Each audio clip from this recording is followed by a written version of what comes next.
Muchas bendiciones. Bienvenidos a una entrega más de nuestra escuela bíblica virtual. Mi nombre es Helen Pérez y es un verdadero privilegio compartir el estudio de la palabra de Dios. Antes de iniciar formalmente, quiero aprovechar para decirles feliz año 2024. Que este sea un año de bendiciones para su vida y que si usted no conoce a Cristo, reciba el mayor regalo, el regalo de la salvación, en el nombre de Jesús. Pero bien, sin más preámbulo, vamos a orar para dar inicio a este estudio. Amén. Amante Padre, muchísimas gracias. Gracias, Señor, por tu palabra. Gracias por la oportunidad de poder estudiarla. Yo te pido en el nombre de Jesús que tú seas, Señor, quien ordenes todo, Dios mío, para que podamos salir edificados, tanto las personas que me ven como yo misma, Señor, de este estudio. Gracias, Padre, por tu palabra, en el nombre de Jesús. Amén. El título para hoy, Libertad en el Ministerio.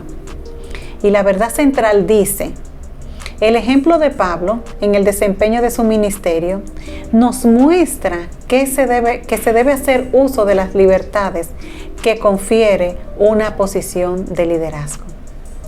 Y me gustaría centrar este estudio en lo siguiente. ¿Qué hay en nuestro corazón? ¿Qué está moviendo mi corazón a hacer la obra? Vamos a la palabra. Vamos a leer 1 Corintios 9 del 1 al 14. Voy a estar leyendo en Reina Valera 1960. Amén. La palabra dice así, del 1 al 14. No soy apóstol, no soy libre, no he visto a Jesús el Señor nuestro. ¿No sois vosotros mi obra en el Señor? Si para otros no soy apóstol, para vosotros ciertamente lo soy, porque el sello de mi apostolado sois vosotros en el Señor. Contra los que me acusan, esta es mi defensa. ¿Acaso no tenemos derecho de comer y beber? ¿No tenemos derecho de traer con nosotros una hermana por mujer, como también los otros apóstoles y los hermanos del Señor y Cefas? ¿O solo yo y Bernabé no tenemos derecho de no trabajar? ¿Quién fue jamás soldado a sus propias expensas? ¿Quién planta viña y no come de su fruto? ¿O quién apacienta el rebaño y no toma de la leche del rebaño? Digo esto solo como hombre. ¿No dice esto también la ley? Porque en la ley de Moisés está escrito, no pondrás bozal al buey que trilla. ¿Tiene Dios cuidado de los bueyes? ¿O lo dice enteramente por nosotros? Pues por nosotros se escribió, porque con esperanza debe arar el que ara, y el que trilla con esperanza de recibir el fruto. Si nosotros sembramos entre vosotros lo espiritual, ¿es gran cosa que segaremos de vosotros lo material? Si otros participan de este derecho sobre vosotros, ¿cuánto más nosotros? Pero no hemos usado de este derecho, sino que lo soportamos todo, por no tener ningún obstáculo al Evangelio de Cristo. ¿No sabéis que los que trabajan en las cosas sagradas comen del templo y que los que sirven del altar participan? Así también ordenó el Señor a los que anuncian el Evangelio que vivan del Evangelio. Esta lectura inicia con el apóstol Pablo hablando de su llamado como apóstol. Sabemos que un requisito para ser apóstol era que la persona debía haber visto al Señor Jesucristo. Y sabemos claramente que el apóstol tuvo su encuentro con el Señor Jesucristo camino a Damasco. Pero el tema principal de este versículo no es el llamado apostólico de Pablo en sí, sino más bien el apóstol nos habla del privilegio de servir sin recibir nada a cambio. Pero antes de continuar con este tema, debo aclarar lo siguiente. El sostenimiento de los ministros es bíblico, hermanos. Pablo no quería hacer uso de eso, pero nosotros vemos en la Biblia que realmente esto fue establecido por el Señor. Moisés, en Levítico 27, del 30 al 33, recibió revelaciones específicas en el monte Sinaí, ¿verdad?, para normar el sostenimiento de los levitas. Dios estableció el diezmo y el diezmo se usaba ¿para qué? Para el sostenimiento de los sacerdotes y levitas. En Mateo 10, nosotros leemos que Jesús estableció que el obrero es digno de su salario. Pero si nosotros continuamos en el Antiguo Testamento, sabemos además que hay profetas, lo vemos en Amós, en el capítulo 7 de Amós, que no eran sostenidos por el pueblo, sino que nosotros leemos que Amós cuidaba ganado y que además cosechaba higos silvestres. Y dice más adelante que cuando el Señor le dice que vaya a hablarle al pueblo, Amós pues deja esto, pero él era sostenido por vamos a decir, trabajo que también lo hacía su padre. Y sabemos que Elías fue hospedado por personas creyentes. Un ejemplo es la viuda de Sarepta. Decía que el Señor, por ahí por Mateo 10, habla de que el obrero es digno de su salario. Y Pablo aquí en estos versículos como que recalca, o sea, vuelve y habla de esta enseñanza del sostenimiento de los levitas. ¿Y cuáles beneficios nosotros como pueblo obtenemos cuando sostenemos a los levitas? El primero, hermano, y más importante, diría yo, es que somos obedientes. La palabra nos manda a hacer esto, y cuando nosotros sostenemos a los pastores, estamos obedeciendo el mandato bíblico. Otro beneficio de sostener, ¿verdad?, de que los ministros vivan del altar, es que pueden dedicarse completamente al estudio de la palabra, a la oración, a buscar el rostro de Dios, sin tener la necesidad de pensar en el sostenimiento de ellos y de su familia, que vemos, ¿verdad?, con el sostenimiento de los ministros, es que puede ver la misericordia de Dios, la fidelidad de Dios al proveer su sustento. Hermanos, y se necesita fe, mucha fe, para usted estar tranquilo, confiando en el hecho de que personas van a ser obedientes al llamado de Dios, van a depositar sus diezmos para usted como padre, como esposo, poder cubrir, pagar su casa, pagar colegio, pagar comida, pagar transporte, pagar vestido y hasta diversión, que también es necesario. ¿A cambio de qué? A cambio de agradar al Señor y aportar para la expansión del reino aquí en la tierra, a cambio de cumplir el propósito de Dios. El sostenimiento de los ministros, de los pastores, es bíblico y hay bendición en eso. Amén. Vamos a continuar leyendo en la primera carta de Pablo a los Corintios, en este capítulo 9. Ahora vamos a leer los versos del 19 al 23, del 14 al 23, y continúo leyendo en Reina Valera 1960. Amén. Dice: así también ordenó el Señor a los que anuncian el Evangelio, que vivan del Evangelio. Pero ya de nada de esto me he aprovechado. Yo de nada de esto me he aprovechado, ni tampoco he escrito esto para que se haga así conmigo, porque prefiero morir antes que nadie desvanezca esta mi gloria.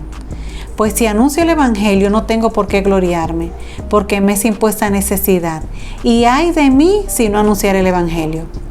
Por lo cual, si lo hago de buena voluntad, recompensa tendré, pero si de mala voluntad, la comisión me ha sido encomendada. ¿Cuál pues es mi galardón? Que predicando el Evangelio presente gratuitamente el Evangelio de Cristo, para no abusar de mi derecho en el Evangelio. Por lo cual, siendo libre de todos, me he hecho siervo de todos para ganar a mayor número. Me he hecho a los judíos como judío para ganar a los judíos, a los que están sujetos a la ley, aunque yo no esté sujeto a la ley, como sujeto a la ley, para ganar a los que están sujetos a la ley. A los que están sin ley, como si yo estuviera sin ley, no estando yo sin ley de Dios, sino bajo la ley de Cristo, para ganar a los que están sin ley. Me he hecho débil a los débiles, para ganar a los débiles. A todos me he hecho de todo, para que de todos modos salve a algunos. Y esto hago por causa del Evangelio, para hacerme copartícipe de él. Hermanos, el apóstol Pablo hacía todo esto con un objetivo, por el galardón. Fíjense que dice que no lo hacía de mala gana. Y nuevamente vuelvo y menciono el hecho de que vamos a tener designaciones ministeriales ahora, porque es principio de año. Yo le motivo a que usted lo haga por amor a Cristo, que no lo haga de mala gana, que no lo haga porque está obligado. Dios nos ayude, mire, porque a veces hay más obstáculos del que usted se imagina. A veces usted sencillamente se para frente a la pantalla y ve lo que estamos haciendo, pero no se imagina lo que hay detrás de todo esto. No se imagina todo lo que hemos tenido que pasar. Y Pablo ponía todo esto, vamos a decir, por basura. Él no le importaba lo que tuviera que hacer, igualarse a los judíos, igualarse a un griego, a igualarse a uno que no tenía ley, como si él no la tuviera. Pero especifica bien claro el hecho de que él estaba sujeto a la ley de Cristo. Pablo no tenía ningún inconveniente en hacer la voluntad de Dios, en caminar el terreno, vamos a decir, no importando lo difícil que sea. Dios nos ayude a nosotros en este tiempo en que tenemos obstáculos propios de la vida, propios del tiempo en el que estamos viviendo, propios de nuestra situación, de nuestra familia. Tenemos obstáculos. Mire, a veces el mayor obstáculo lo tiene usted en su casa, pero lo que tenemos es que mirar más allá y mirar el galardón, mirar ese supremo premio que es el cielo, que es Cristo. Y hacerlo todo como para Dios y no para los hombres. Hacerlo de buena manera, de buena voluntad.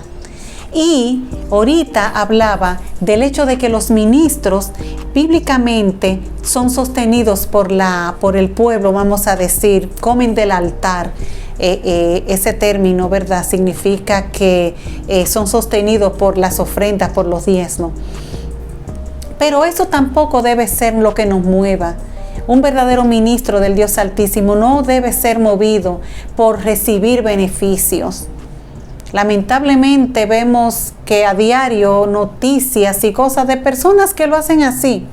Yo doy gracias a Dios porque la iglesia a la que pertenezco, mis pastores son hombres y mujeres fieles al llamado y lo hacen porque por amor a Cristo, no por el beneficio monetario que puedan recibir.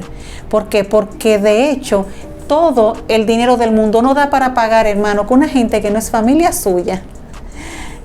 Reciba su llamada de un problema, ore por usted, se mueva a su casa y lo trate usted como que usted nació del mismo seno de su padre y de su madre. Somos familia en Cristo, pero el trabajo que hace un pastor, hermanos, es invaluable.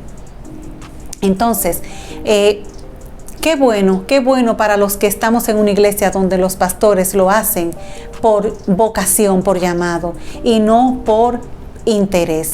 Y déjeme decirle algo. La palabra de Dios dice que los ojos de Jehová recorren la tierra. El que hace el llamado, el que hace el trabajo en la iglesia para que el pastor lo vea, porque esto no concierne solamente a los pastores, también nosotros como pueblo. Lo que nos mueva, lo que mueve nuestro corazón debe ser el deseo de agradar a Dios. No debe ser ningún tipo de beneficio material, no debe ser ningún tipo de reconocimiento. O, ¿qué le digo? Ser puestos en un ministerio donde a veces ni siquiera el llamado lo tenemos. Lo que nos mueve a nosotros debe ser el deseo de agradar a Dios, hermanos. Eso debe ser lo que nos mueva. Como les decía, la palabra dice que los ojos de Jehová recorren la tierra. Dios todo lo sabe, Dios escudriña los corazones. Y si usted lo está haciendo para ser visto, para recibir algún reconocimiento de parte de la iglesia, del pastor, o que el pastor crea que usted está en lo que no está, déjeme decirle, hermano, que lamentablemente el que se está engañando es usted. Porque en algún momento Dios traerá a la luz la verdad. Porque para Dios no deja nada oculto. Oremos para que nosotros seamos movidos por el deseo de que, de como dice Pablo, ejercer este llamado con un propósito, con el propósito de poder ser llamados soldados de Cristo, sabiendo que nuestro galardón es el cielo, sabiendo que nuestro galardón es estar en la presencia de Dios. Nada de lo que nosotros podamos hacer va a compensar lo que ya Cristo hizo por nosotros en la cruz del Calvario, donde pagó. Nada. Entonces seamos agradecidos de ese privilegio, de ese sacrificio, seamos agradecidos de Cristo por ese sacrificio que hizo y hagamos todo por amor a Él. Hagamos todo por amor a Él. Podemos encontrar en la palabra, que Pablo tenía su oficio. El oficio de Pablo era hacer tiendas y él vivía de eso. Si su pastor vive de su trabajo secular, bueno, gloria a Dios.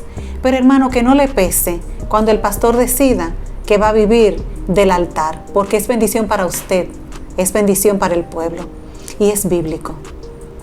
La palabra lo establece, que los ministros viven del altar. Todo lo que hagamos, hagámoslo por amor al Señor.